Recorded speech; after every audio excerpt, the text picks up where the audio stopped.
You're looking at a RV refrigerator. This one happens to be what we call a three-way. It'll work on 12 volts, 110, or gas.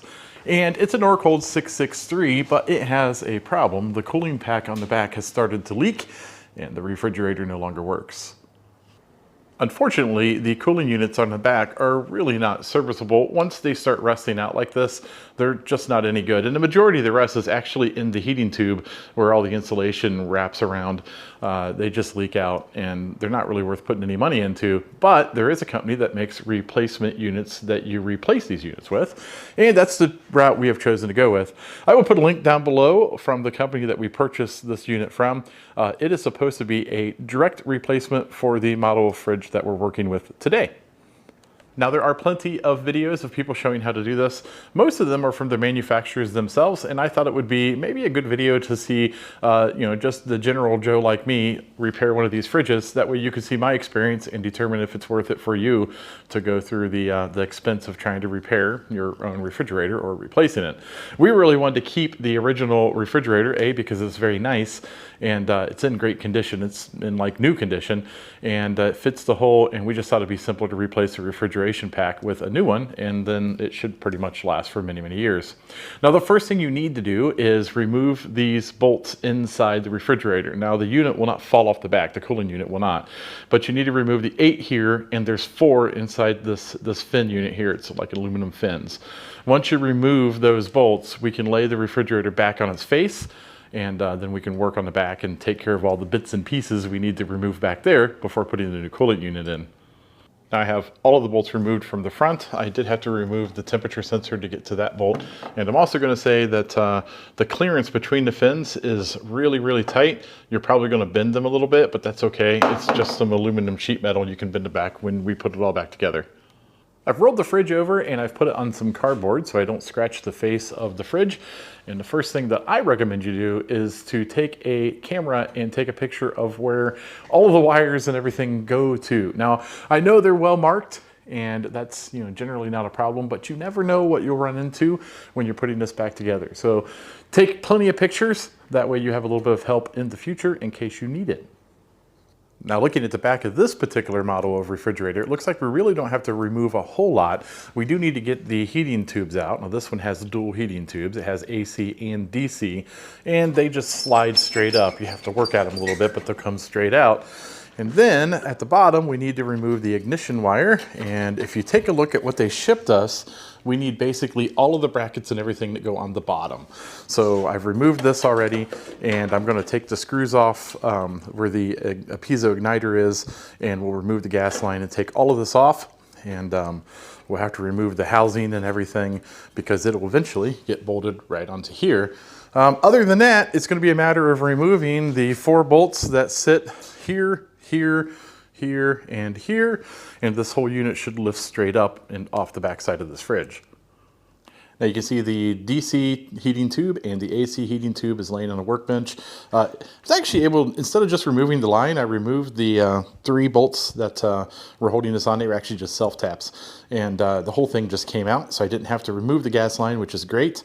And you can see that that pretty much cleared everything up on this side, which allowed me to pull the entire unit straight off the back. Now, there was one more self-tap screw up here. Was holding the top of the cooling unit. In fact, the new one has a bracket for that spot as well. And once I had all those loose, it was still very, very tight. And the reason it was very tight is all of the cold heatsink compound is kind of tacky like a glue. It never really fully dries, but it just made it stuck to all of this. So I literally had to grab a hold of the cooling fins and give it a fast yank, and it came right out. Now, you obviously wouldn't want to be yanking on those cooling fins on a new unit, but since the old unit was already bad, I really didn't care if I damaged it. And once it broke free, it wasn't a big deal to lift it straight off the back.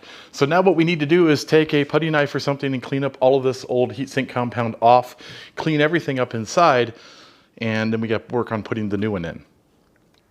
Now inside the kit came some of this thermoconductive material. It's basically heat conductive thermomastic is what it's called. It basically helps transfer heat.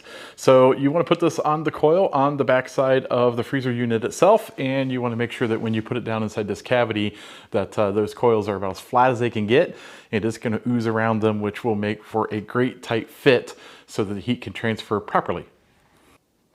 Also in a kit was some of this great stuff to foam in a can, and you just want to go around the perimeter about a thumb-sized bead all the way around, and they recommend doing it 2 times.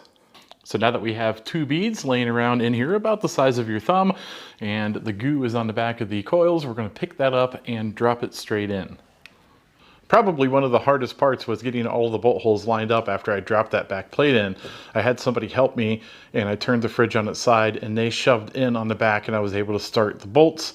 We ran into quite a few issues with them lining up, but using a little bit of a punch, we was able to work in the hole adjacent and kind of pry it back and forth and get it lined up. But we did get them all, and once we got them in, everything seemed to line up there. So those are all tightened down. We're going to put the fridge back on the face, and we're going to work on the back side. Now the bottom fasteners of this bottom coil did not line up with the existing holes. There was 4 before. The new unit only has 2, 1 on each side. There's one over there. And since they're self-tapping screws, it wasn't a big deal just to drive them on in with a drill. And now we are pretty much ready to start wiring things up and putting the heating elements back in and seeing if it works.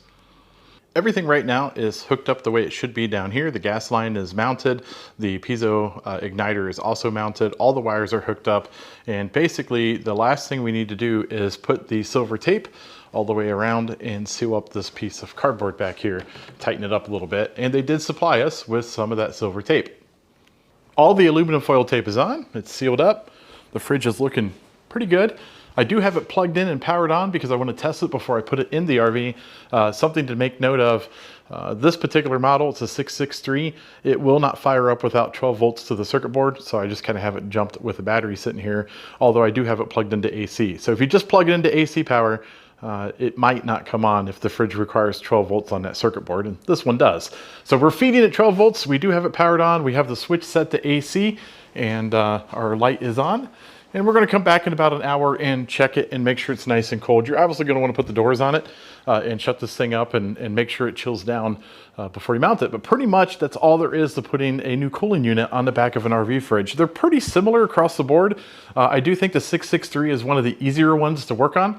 It really, maybe, I don't know, playing on half a day. If you got some help, you might be able to get it done a little bit quicker. Other than that, follow the instructions and all will be good. If you like these types of videos, please like and subscribe. Take a look at some of my other videos. At the very least, you might be entertained.